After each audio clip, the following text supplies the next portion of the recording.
it's another side that like wants to take more, and wants to go that one more round. Because like going that one more round when you don't think you can, that's what makes all the difference in your life. You know what I mean?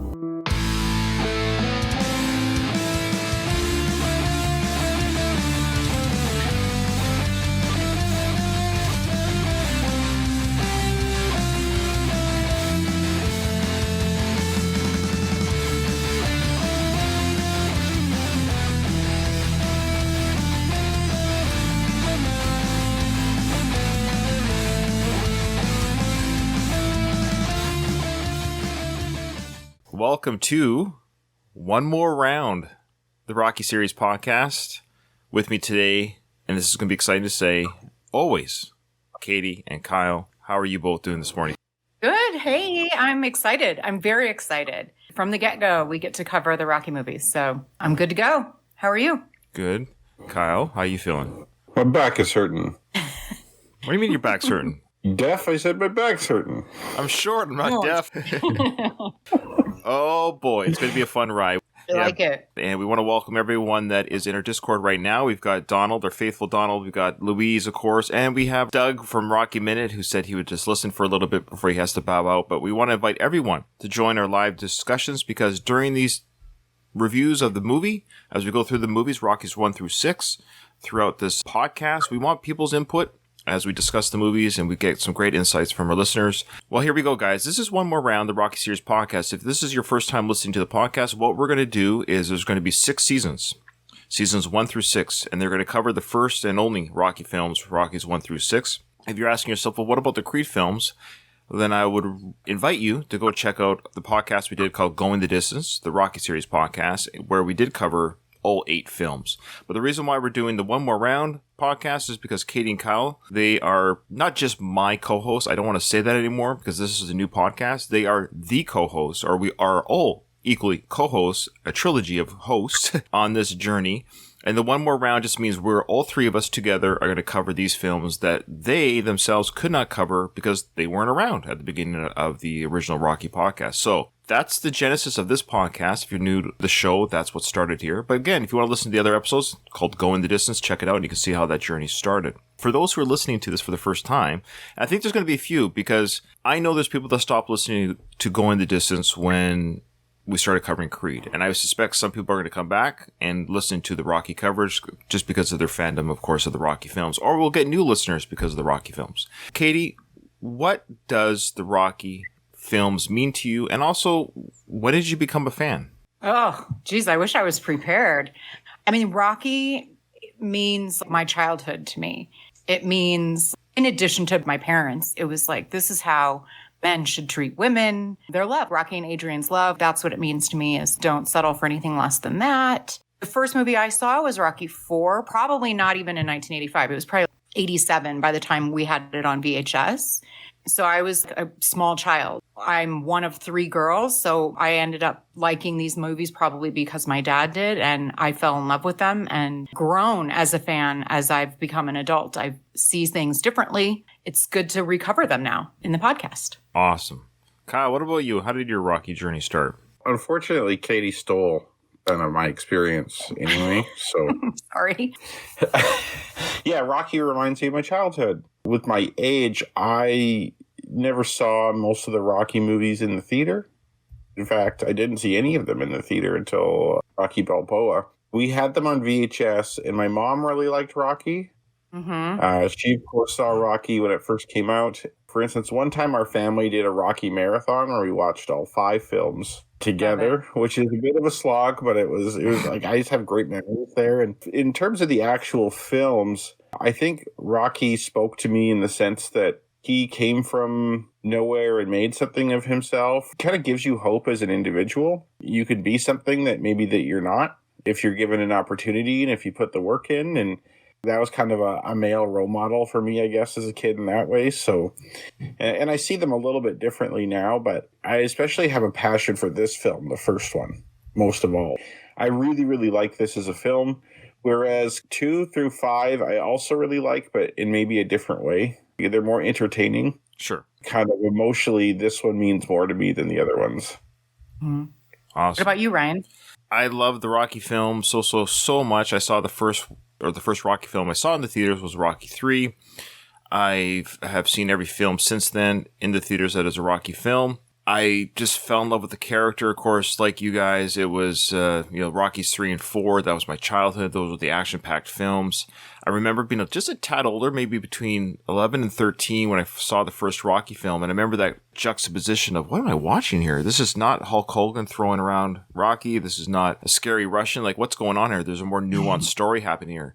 And it wasn't until, of course, I got to my adult years where I love, of course, the first Rocky film the most. And anyone that says the first Rocky film is not the best Rocky film, they're idiots. And I mean that with all due respect, because you could have a love for the nostalgic. Rocky 4 is your first film. I get it. It's a fun film. It's easy to digest. That's usually the one that people go to.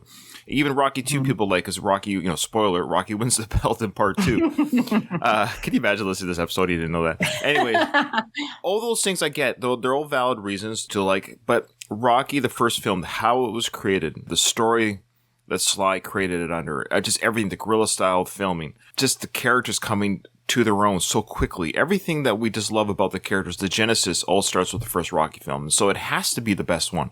There's other parts of other films that are maybe even more fun to watch at times. I get it. But at the end of the day, the first Rocky film, it's the best. And we are going to cover all 6, and they all have amazing things in it that I love. Every one of them makes me tear up for different reasons. Every one of them. All right, here we go. You guys ready to start the scroll? Here we go. Very. Yep.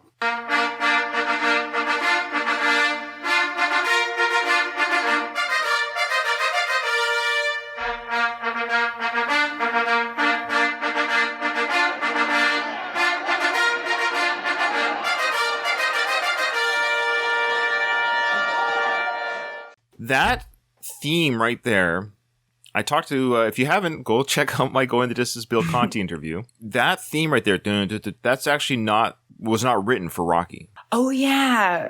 That's right. But yeah, that little trumpet theme was actually written a long time ago. But Bill kind of like Quentin Tarantino'd the song, so to speak. He took a song that was already written and put it here. So he thematically composed the song, so to speak. This is a good opening sequence for the title scroll. Kind of reminds me of the piano outro for Layla by Eric Clapton, how it was used in Goodfellas. Yes. And that wasn't meant for Goodfellas, but to me, those two are inseparable now. I always think of Goodfellas when I hear that and music. Ave Maria for Godfather. It's used in quite a few mob movies, I think, which is ironic. It's also like this. So the scroll has that trumpet, and then we're shown Jesus. We don't know where we are yet. And it's just the first image that we're shown, this Catholic Jesus. We're in a church. This is my kind of Sunday. Yeah. Hey. First off, the title scroll, isn't it an amazing idea? Has it ever been done that way or before that, where you literally get the name of the film scrolling right to left? It's so big, it doesn't even fit on the screen at the same time. Who's Rocky? Right? Like, if you're watching this in 1976, who? What is this? And then you see Jesus there for what? You must know it's a boxing film when you buy the ticket back then. I guess you'd have to know that much. Have you seen the original trailer for this film? It's the worst trailer I've ever seen in my life. It was basically a summary of the entire film. It ruins it. Oh, no, really? It's masterful in the sense that in the minute or two that it occurs, it beautifully covers the entire storyline such that you actually don't need to watch the movie, essentially. like it gives you the full meal instead of like a little taste to make you want to see it. I don't know what they were thinking. We got some Discord chat, actually. People are wondering if we're going to do the novelization along with the... No, we will not be doing the novelization. That's from Doug from Rocky Minute, because for their season 1, when they covered Rock, not only did they break down the film minute by minute, but they actually went through the novelization and picked up all the differences between Sly quote unquote wrote the novelization. So there's like a lot of backstory and things that we don't see. Very interesting, but no, we're sticking to the film canon. Yeah. Go to Rocky Minute for that. That's perfect. There's your plug. Yeah. They did it so I don't have to. Donald wants us to break down the spelling of Del Rio. Oh, that might be a good idea. Okay. Seriously though, what does the Jesus character mean to you guys before we pan down to Rocky fighting? What is the symbolism there, do you think? He gives us a real interesting introduction to Rocky's environment. Specifically, it shows the decay that he lives in. 1975 is the post-industrial America, and it's an awkward transition to where these cities like Philadelphia or Pittsburgh or New York that were once these great big industrial cities are moving away from that. And a lot of people are left behind. You have all these neighborhoods in Philadelphia that are just garbage now. They're once solid white middle-class neighborhoods, kind of like Detroit is now. It's coming back, but I knew what you meant. Like 10 years ago, maybe. It's coming back now. In 1975, that Philadelphia is in decay. A lot of the East Coast is in decay. You see this church that was probably once this center of the community. It's now cheap, shitty boxing matches. When you see the scene, everything is really gritty. Everything doesn't look good. You kind of just see like this place Rocky's in, and it says all that without having to actually say it. It shows who he is. You know, we haven't seen him yet, but so he's probably Irish or Italian, Catholic. There's a darkness to the movie. So he's fighting in a church basement. But yeah, he's clearly in a neighborhood that is either Irish or Italian or both, likely. I think that's a resurrected Jesus there because he's holding communion. So that would be representation of a resurrected Christ figure. You could argue Rocky is sort of the Jesus figure in the storyline, that his life is about to be resurrected. Rocky is 30, so you could also argue that Christ's ministry began at the age of 30, and now Rocky's journey has begun at the age of 30. Very much like it. I would bet you that Sylvester would say, we now going back are putting more thought into it than he did originally, probably. I can guarantee you he didn't think that when they had this scene here, but I like it. I think that's really relevant. That's the thing about this film is that you can get out of it what you want to. Well, that's art. Yeah, absolutely. That's art. So we do know that the gym is called the Resurrection Gym. It was intentional for Sly when he wrote the film that is the opening. That's an intentional part of Sly. Sly is Catholic and he was very religious. And I think he is very religious today. So that Catholic Italian upbringing. I would suspect there's a correlation between the ministry of Jesus at the age of 30 and Rocky's journey at the age of 30. Is this a gym? I always thought it was a church. They're fighting in a church basement. I thought it was a church it used to be a church at one point, and then it was gutted and turned into a gym, and then this Jesus thing here is a leftover of that. Kyle, you're right, is that it was once an old church. And a lot of churches, when they kind of run out of money or parishioners or what have you, they can sell the building to somebody else to take over basically the rent. The boxing took over. Maybe they liked the idea, the motif up there, Resurrection Gym. Interesting. I always thought it was in the basement of a church. This church would have been something someone went to every Sunday. This is probably a really nice neighborhood in the 50s. Well, don't forget, we're coming up on it, that there's that locker room scene. So there's no way there's those type of lockers in an actual, just an active church. But there you go. I always wondered how that was. So yeah, makes sense. I was wrong. Okay, so we're going to continue. Now we're going to pan down to the two boxers fighting the ring. And yeah, like Kyle was saying, if you're watching this for the first time, and let's say you never saw a trailer and you just went into this blind, you might not even know who Rocky is in the ring, right? Which character are we, until of course it goes to Rocky's corner. But you get the point that at this point it's pretty ambiguous as to what's going on.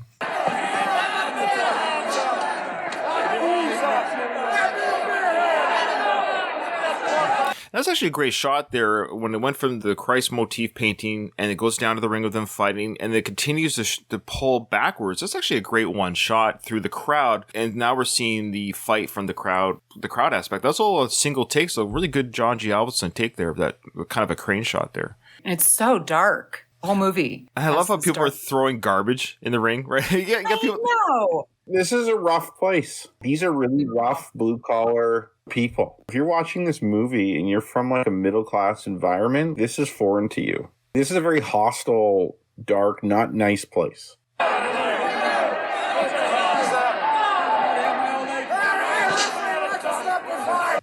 So someone's yelling, "Referee, why don't you stop the fight?" Is it really going that poorly? I don't know. It looks like there's more action going on here than in some of these HBO fights we see nowadays. Yeah. Well, that guy probably bet on Spider, right? Yeah. He's like, stop it already. After you said that, Kyle, I hate saying this because it hurts my heart to even think about it. But nowadays, or like from the 80s or 90s through whatever period, dogfighting, underground type betting, cockfighting, dogfighting, whatever. This is sort of an underground illegal betting situation. It's a rough, I would never go, yet to your point, it is foreign to someone. It's a rough place. So, of course, Rocky, as we know, is fighting Spider Rico, the character Spider Rico, which is amazing that he even shows up later in the films. Now, did you know that Spider Rico was played by a real boxer? Yes. I think I did know that. Yeah. Kyle, do you know anything off the top of your head you'd like to talk about regarding the Spider Rico played by Pedro Loval? I don't know anything about him as a fighter. I don't know his record. I'm assuming he wasn't that prominent of one. He had a professional record of 23 fights, 18 wins, 14 wins by knockout, and 3 losses, 2 draws. What weight class was he? He would have been a heavyweight. He was 6'3". That's interesting, though, because Rocky Sylvester would never be a heavyweight. So, like, they make him seem bigger. He's a heavyweight in the movies, but in real life, his body is, like, he's not big enough to be a heavyweight. Pedro was born in Buenos Aires, Argentina. These were his names: the LA Bomber, One Punch, and the Knockout King, and also Spider Rico, I guess, after this film. So he was a professional fighter, had some notoriety. He was actually appeared in the Ring magazine and on television. His knockouts were impressive, and he actually had a televised fight with Ken Norton. Oh, wow. That's impressive. Ken Norton's no joke. He had a fight trilogy with Ali. He broke Muhammad Ali's jaw in their first fight. Ken Norton, if he fought in a different era, would have been heavyweight champion. Well, Spider actually went 3 rounds with Norton, or actually for the first 3 rounds with Ken Norton. It was pretty competitive back and forth, but 4th and 5th round, Norton took control and ended up knocking out Spider Rico in the 5th round.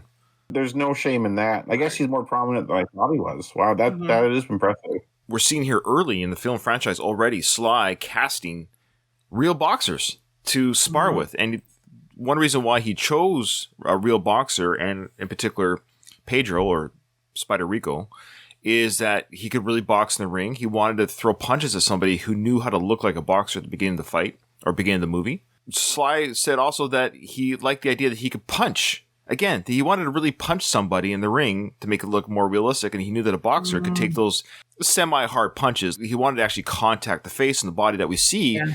A boxer could handle that, and Pedro was more than willing to do that. Smart. I just find it interesting. That's just always been Sly at the very beginning with these Rocky films. Be as realistic as you can, take the hits that you can, and just put yourself in that physical arena right away. So kudos to Pedro for doing that. From what we see in the fight so far, Rocky gets punched in the face and is constantly clinching his opponent, which you do if you want to avoid them. If you're in a desperate situation and want to clear your head, what you do is you clinch. Stop them from hitting you, and you give yourself a rest. You can kind of reset the action there. People hate it when you clinch, though. People hate that. Fans hate it when you clinch, right? Because they want to see fighting. And he's constantly clinching, which people don't like. That's one of the reasons why people are booing so much. Like, it doesn't seem like a very competitive fight. You're just seeing a guy get punched and clinching constantly. Is it the hugging thing? Is that what you mean? Yeah, when they hug like that, it's called a clinch. So Rocky's constantly clinching him like that. That's not entertaining for a boxing fan to watch. Like, you see Rocky's really bad at fighting here. You see he's very unskilled. At this point, he's completely outclassed by Spider Rico. You outclassed the bum. So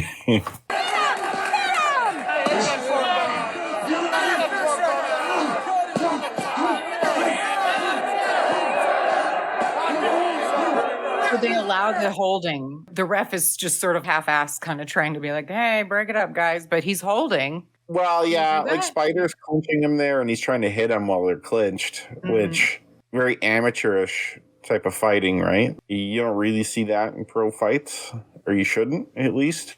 And that ref, I don't blame him for not really getting in, because he's probably worried about being punched in the face. He's an old man. Although Rocky's using his right hand a lot here to hit. Well, it looks like he's like holding him with his left hand and hitting him with his right hand. That's why. Yeah, I don't think he's doing a lot of damage with these hits, though. Like, I think it's mostly hitting Spider's arm and stuff. Like, it's just really bad fighting. This is a great scene in the sense that you get a picture that Rocky's not like a really good pro.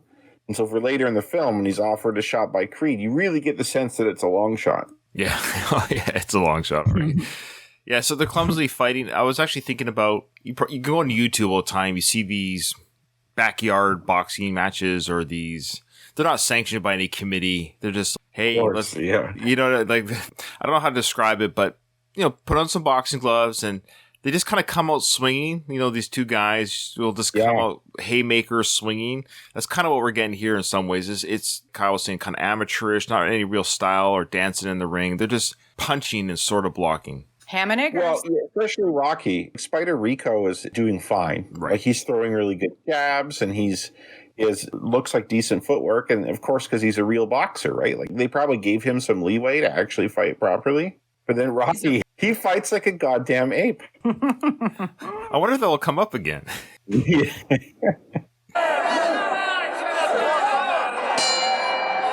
they wearing boxer shorts? They look like boxer shorts rolled up. The trunks nowadays are much larger and bigger. It's almost same with basketball, right? Like, they have those really big trunks.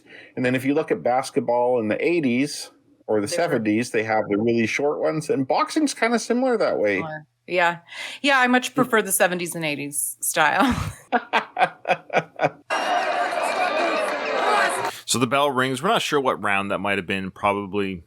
They look pretty tired and beaten up already. It's the second round. Is it just the second? Because at least it could be the first or the second, because that guy's going to come up to him just now and say, "Did you bet the fight don't go 3 rounds?" That's right. That's right. Oh, no. That was the first round, because Rocky says later, he's like, KO in the second. So this was just the first round here. Okay. Give the sucker some action. So he's got this corner man, and we know this corner man, he's there for every fight. That's his job. His job is to... That corner is his... Yeah. Whoever's in that corner. Yeah, Spider Rico's corners man is whoever happens to be in Spider Rico's corner. But we're getting this guy, you can tell that the relationship between Rocky and Cornerman is zero. Rocky's listening to the advice. Now, I'm not saying the cornerman is giving bad advice. He might be giving legit advice because he sees 1,000 fights. But he's like, you're waltzing, give the sucker some action. Rocky's responses to each of his things from this cornerman just have nothing to do with what he's being told. Yeah, he's tuning him out. That cornerman seems annoyed with him. He doesn't respect his fighting and stuff. He probably just hates his job because it's a shitty job. But it's probably that too. Well, you think everyone here, right? This cornerman probably wishes he was a cornerman for a pro fight, right? The announcer probably wishes he was an announcer for a pro fight. Yeah. And I think Spider Rico was the only one who kind of had any real ambition to get beyond this resurrection gym fighting. I'm guessing this is 10 at night or something. They have these starting probably at 7 or 8 p.m. or 9, whatever fight time starts. So everybody has like a full-time job, so they work all day, and then they do this afterwards into the wee hours of the night, likely. Just like a grind. Yeah, I think actually Spider Rico could be a has-been, because when Rocky's in the bar later, that guy's playing pool, and he's like, "Who'd you fight?" And he's like, "Spider Rico." And he's like, "Is he still around?" Yeah, so maybe they both have been trying to get out of it. But you can tell Rocky, well, we'll find out Rocky, he's literally doing this for his meal ticket. This is his pay for groceries or pay for the beer in the fridge. He has his collector job, right? I think he makes more doing that. He's terrible at that.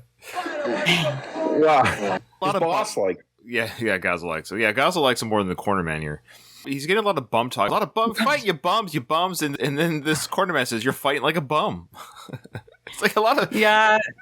Was bum, is it just like a Rocky thing, or was bum like a real put down in the 70s? I think it might have been a combination of location and time. It might have been an Eastern States thing. I was born in 75, and I'm younger than Sly by 30 years almost. But the point is that in the 80s, no one ever said it. Bums were people that were homeless. Yes, we'd say you're a bum, you're homeless, you're hobo. It's an insult for sure, but it's thrown around so much in these movies. So is it a Philly thing? Possibly. It must be, obviously, because it was written that way.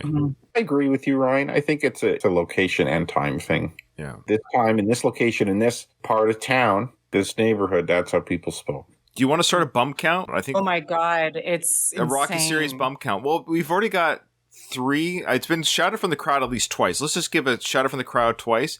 Starting now, this is a new thing for the show. We're going to do a bum count. Kyle, do you want to handle the bums? I have my notebook here. Okay, we've got 3 bums. So we're up to 3 now? At least 3. At least 3. Finance person. Yeah. Yes.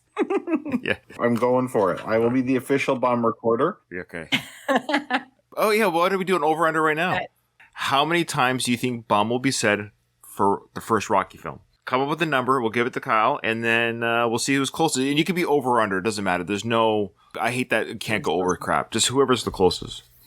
I'm going to say 225. 225 bums? No. Are you serious? Yeah. Probably. I'm going to say 56.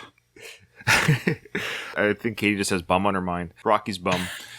Yeah, it's not how many times we see Rocky's bum, Katie. It's how many times we hear the word bum. Yeah, I don't know. We'll see. Okay, I'm going to go with 36. Okay. There's going to be 36 like in one episode. And we're Anywho. at 3 right now.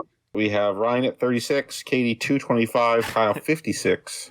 Yeah, this is the first episode. If you want to send us an email, I've actually created a new email for this show. So the email, the new email is one more round Rocky Podcast at gmail.com. That's one more round Rocky Podcast at gmail.com. Send us an email. Let us know how we're doing. Let us know if we're off to a good start or not. And let us know your bum count for Rocky without watching the film and counting. So I guess it's an honor system, you know. Let us know. For clarity, one is spelled out, Ryan? Yes, it's O-N-E, yes. And I'll put in all the show notes. It's going to be linked in the show notes too. Okay. All right, so the corner man says, you're fighting like a bum. Want some advice? A bum. Want some advice? What? I love this. Rocky hears the question. He's just asking for water. Bear, go bear here. Catch it, bear. Come on. Rock, I bet the fight don't go 3 rounds. You feel strong? Go, bear, go. I love that guy. You feeling strong? The fight won't go 3 rounds. So he's betting that Rocky won't take it past 3 rounds. So he's one of Rocky's first fans, maybe. I don't know about fan, but he's like just trying to make a buck. Are you able to do mid-match betting? No, but this is a church in some neighborhood in Philly in the 70s, so yes, I could see this happening here, but if you went down to Vegas or something like that, I'm not a gambling expert. I think it's safe to say mid-match betting, any reputable institution would not be accepted. They might have like side bets with just like randos also that aren't through this Yeah. gym system. The fact that you're talking to a guy too, although you are betting for him. See, if he spoke to Rocky and then betted against him and Rocky lost, he'd probably get accused of taking a dive, right? Oh, there you go. Yeah. These fights do count, though. I think. Don't these fights count for Rocky's career with those numbers that we hear? Yes. They do. I don't know how. I don't know how. You got to figure there's a guy with his notepad, too, taking numbers, Kyle. There's a guy with his notepad in the corner somewhere. They have these numbers that are horrible numbers that Rocky has for his career. Before he became the heavyweight champion, his numbers were horrible. Yeah, well, he overall had a positive. He won more than he lost, but yeah, certainly anyone challenging the champion wouldn't have. Rocky lost 20 fights and won 30 something. Yeah, something like that. Yeah. Right? Yeah. That's not the greatest record. There's some room for improvement there. If you want to put down Louise, since he's one of our faithful listeners, he says he's going to go 46 bumps. He's going 46 bumps. Wow, Everyone except Katie's ending in super 6. high. Say that again, Katie? I'm so sorry. I said I'm super high. Are you also? Because you live in Colorado. Yeah, I was going to say because you live in Colorado. Yeah. I'm actually a mile high, but yeah. Also, we were the first to legalize weed, I think. Nice. Aren't we? Yeah, first. in Probably one of the first states. Yeah, I wouldn't be surprised. Yeah. Mm-hmm. So they're selling cold beer here as well. Someone's yelling, "Cold beer! Get your cold beer!"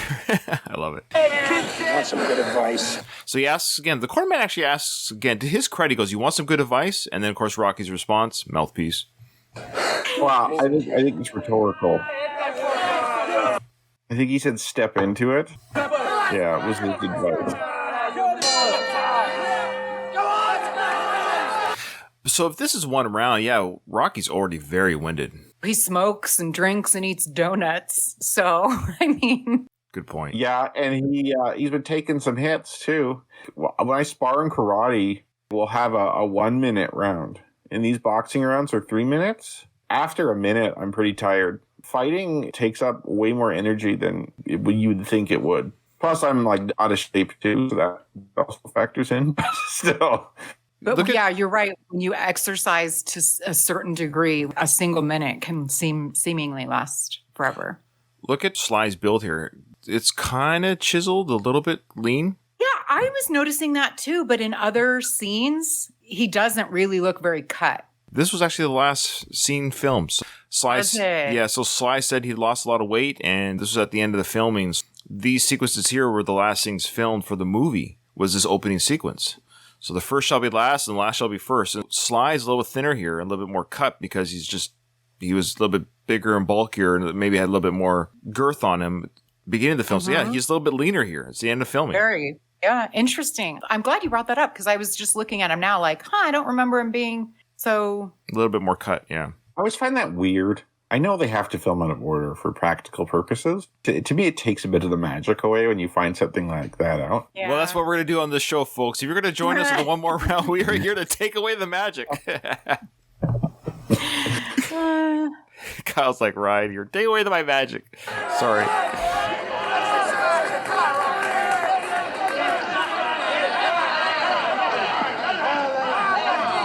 Another bit of background here. So a lot of the voices you're hearing is actually crew too, like just people from the crew. They didn't have money for extras. So a lot of the ADR you're hearing is actually people heckling or just film crew, people heckling. They're doing a great job. They're doing an excellent job. Sounds like real rough heckler people from 1970s Philadelphia.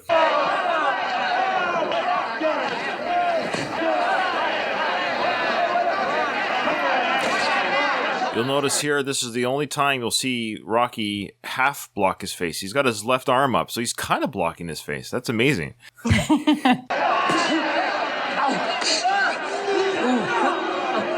Spider headbutts Rocky, of course, and this sets Rocky off. I've noticed watching this fight closely here, we never really get any kind of clear shot of Spider's face. I don't know if that was intentional, but his face is shadowed the lighting on Pedro's face, who plays Spider Rico, it's just shadowed the whole time. We never get a clear shot of his face until the locker room scene. I think you see his face more when he gets knocked out. Oh, that's right, when he's lying on the mat, yeah. But yeah, you don't see much of him. And I don't know why he headbutted Rocky.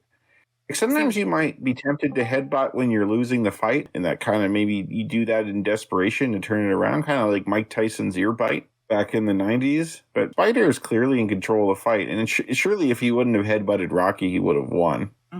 We needed it for the movie. Right.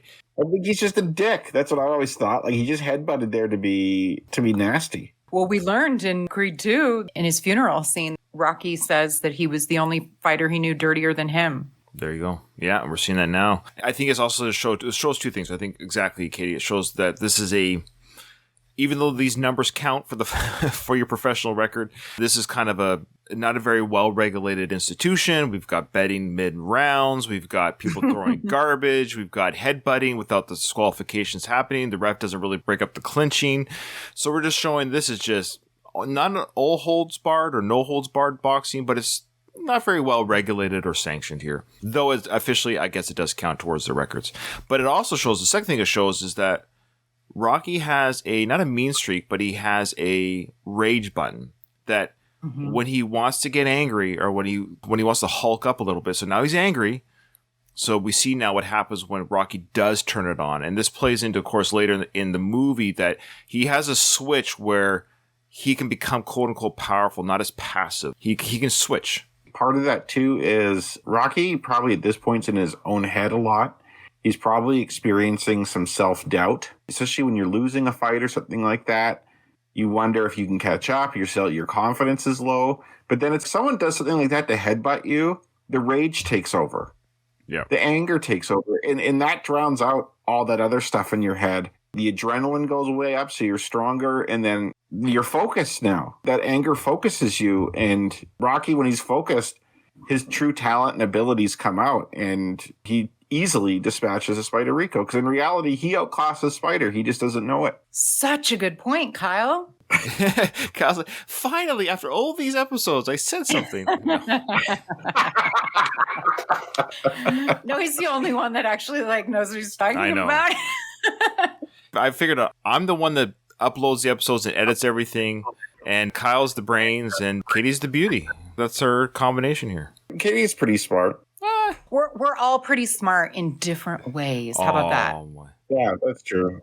Yes, it's true. I love it. Ryan's the heart and soul of the podcast, though. That's a fact. No. Indeed. It's a fact. We have some Canadian humility there, but that's all right. We're gonna play the movie. Let's keep going.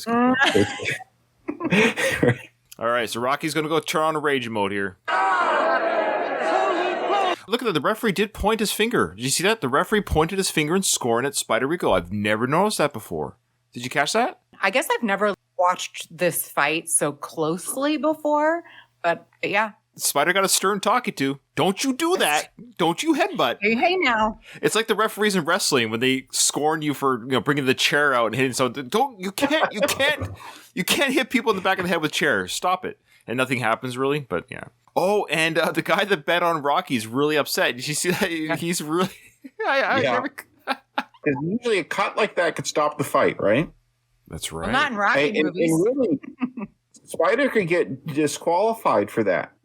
If you intentionally headbutt and cut someone and they lose the fight, if the headbutt's intentional, then it's a disqualification. But if the headbutt's accidental, then it's not a DQ. You just lose. But that was clearly an intentional headbutt. But the ref's like, okay, I went to the Lou Filippo School of Refereeing, and you're still alive, so keep going. The outfit looks like a prison uniform, too. Yeah. Do you think that guy's dead now, the guy that played the referee? Absolutely. Spider Rico drew first blood. Mm-hmm. And Rocky's about... Yeah, I like that. And Rocky is about to go angry.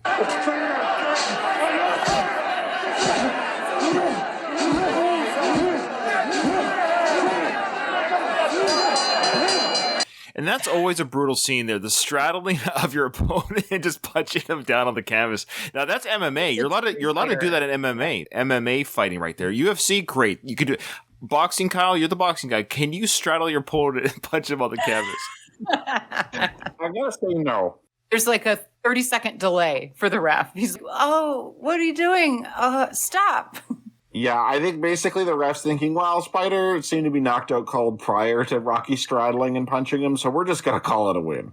Donald said that Rocky invented UFC. Yeah, you heard it here, folks. Yeah. It actually did become a UFC fight. I don't think you're allowed to headbutt in UFC either, though. So this is all over the place. But yeah, no. The straddling of your opponent, punching him, totally UFC allowed until the ref comes in. But yeah, the referee was late on stopping this because of the school that he comes from. What's the name of that referee again? The Lou Filippo School of Boxing Referee. You're not allowed to headbutt in MMA, UFC? No. No? Okay.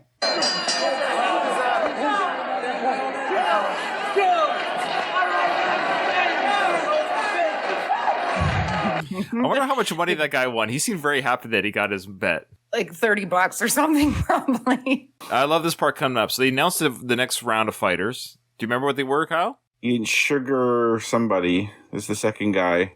Is it Kid Brooks? There's one of those things that if I think about it enough, I can figure it out. Sugar Jensen, I think, is the second guy. I can't remember the first guy. Okay, we'll find out. I love the announcer. I just love his voice. All right.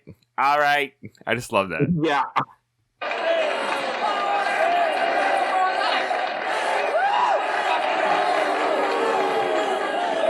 And there's booing. All right. Next the sixth rounder between local lightweights, Kid Brooks and Sugar Johnson. Johnson's so close. I remember being shocked when I saw this. They don't even announce the winner, really. Or maybe he does, and it's just loud and we don't hear it. But it's so, again, like it's just showing us this world. It's like, who cares? Get out of here. We're not even going to clean the trash off of the mat. Next people in, you're out. I just remember being kind of shocked watching that. You never see that ever, right? When would you see that? Like any boxing on TV wouldn't be like that. Yeah. Any sporting event you may have seen live, you wouldn't see people throwing trash. Like I said, this is totally foreign to most people. Mm-hmm. So do you think that individual walking now, do you think that's Kid Brooks or Sugar Johnson? Which one? Sugar Johnson. Well, I've never seen a white fighter with the sugar in his name. White Sugar. You never know. It could be White Sugar. Also, the last name is kind of a giveaway, too. Yeah.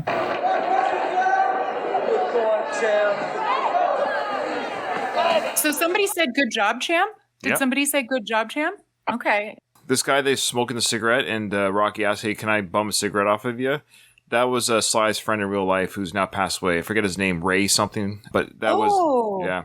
He got some of his friends to be in the movie. You know, hey, do you want to be in the movie? Hey, what? You got a smoke? Yeah, you gotta have this one. All right, Kyle, there you go. You're a bum, says a woman. I ticked it down, faithfully ticked it out. She's going to say it again, too. Yeah, she does. She does say it twice. You're a bum. You know that? You're a bum. 3 times. She says it 3 times. Wow. We're up to 7 now. We're up to 7 bums. In the first 5 minutes, guys. Also, Rocky asks that guy for a cigarette. He has a fresh one in his ear. Oh. But he doesn't give Rocky the fresh one. He gives him the one he's already started smoking, and then he takes the fresh one and starts smoking it.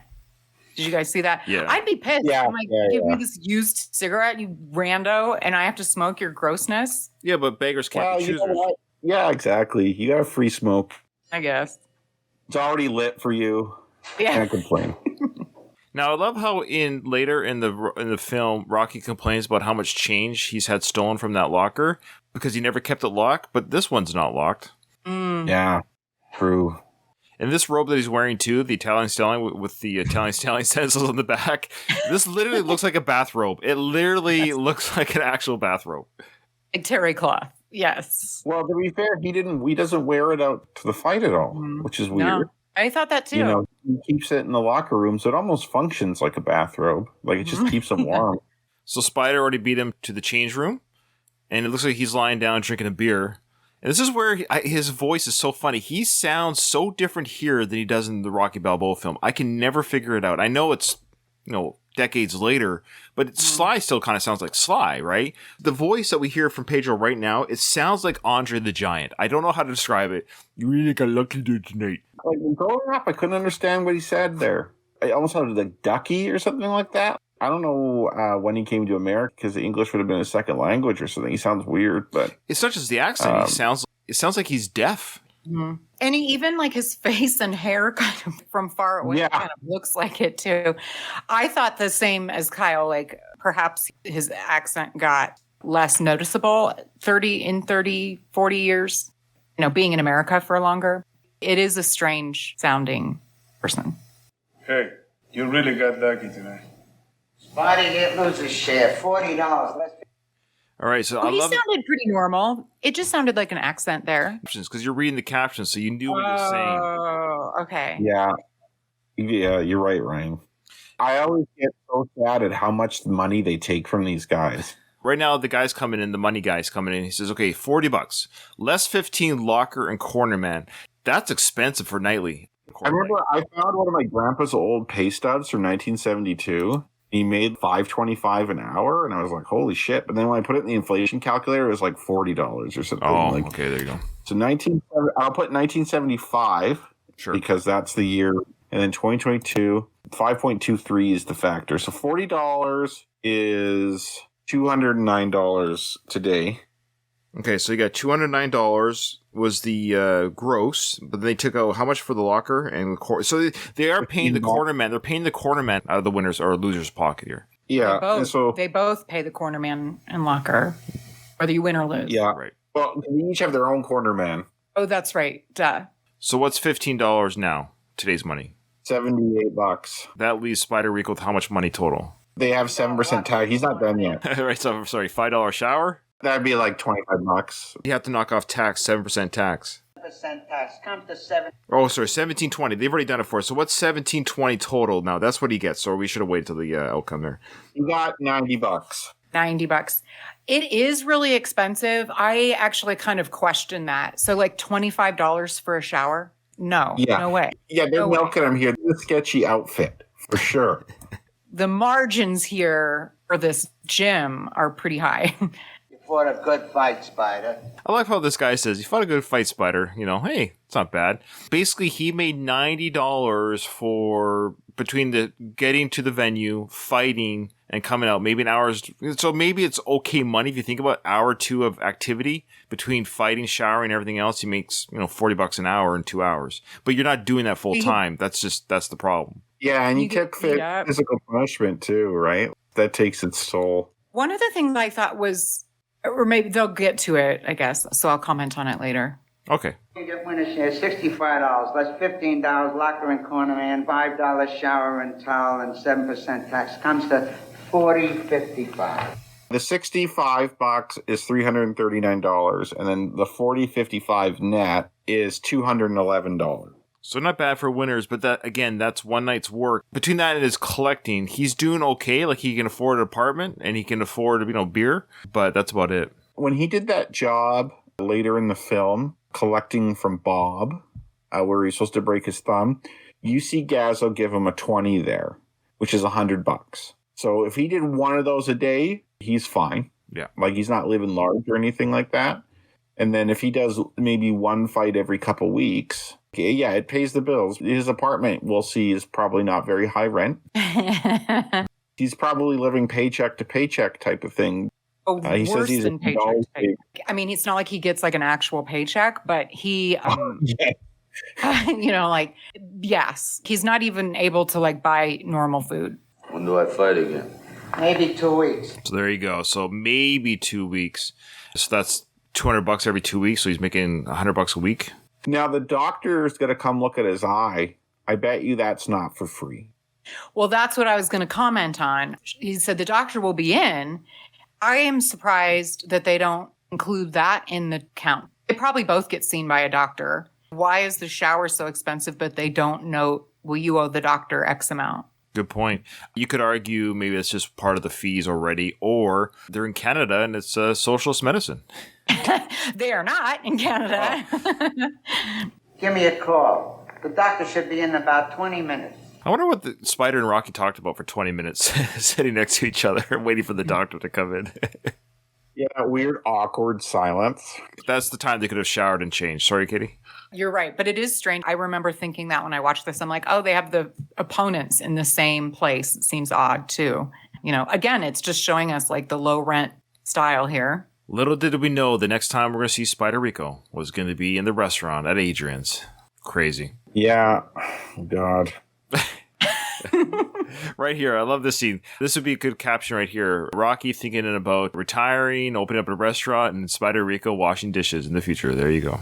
I think this is a really good scene where it shows them like this, because you can feel the hopelessness. If you're in this situation, you probably really feel like you're going nowhere fast. You're hurting now. The adrenaline's worn off. You just did all this for peanuts. You're going to probably your shitty day job, whatever that is. If you're Spider, we know what Rocky's doing. You really get a sense when you're watching this film, the Rocky's not living a good life at all. All right, so we're going to stop there. It's perfect. That actually is what they call a cold open. Other than the Rocky scroll, no credits for the filmmakers or stars or writing, producing. None of that stuff has happened. That'll be our next episode where we talk about the opening credits to the movie and also Rocky entering his apartment. We'll break down what he has going on there, and we'll go from there. But there you go, guys. That's a really powerful, interesting opening to a movie, don't you think? Where, especially in 76, I know a lot of films back then, they didn't do cold opens quite like that, I don't think. Well, you don't see it for Rocky 2. You have the recap of the first fight, but then when he's doing the ambulance ride to the hospital, you see all the credits, like the traditional opening. Different directors. Yeah, this was really well directed. I just can't get over the darkness. I don't really remember that. Now that we're watching it so closely, it's so depressing. I mean, we're supposed to think that, but it's just depressing. It's a gritty place, obviously, in a gritty time. The 70s, you see almost everything from the 70s, especially out east. It's crumbling. The golden age was kind of the 40s and the 50s. You know, California is the opposite. California is rising and coming up in the 70s. Mm-hmm. Everything's new. But places like Philadelphia, these industrial centers, they're in decay. They have to reinvent themselves in the coming decades. But right now, it's not a nice transition, and you see that everywhere. All right, everyone, thank you so much for joining us on our first episode of One More Round, the Rocky Series podcast. Send us an email, join us on Twitter, Facebook, all those things, Discord channel, watch us live when we record. Everything is in the description of every episode if you don't know where to look. Well, the episode's over. I didn't hear no bell.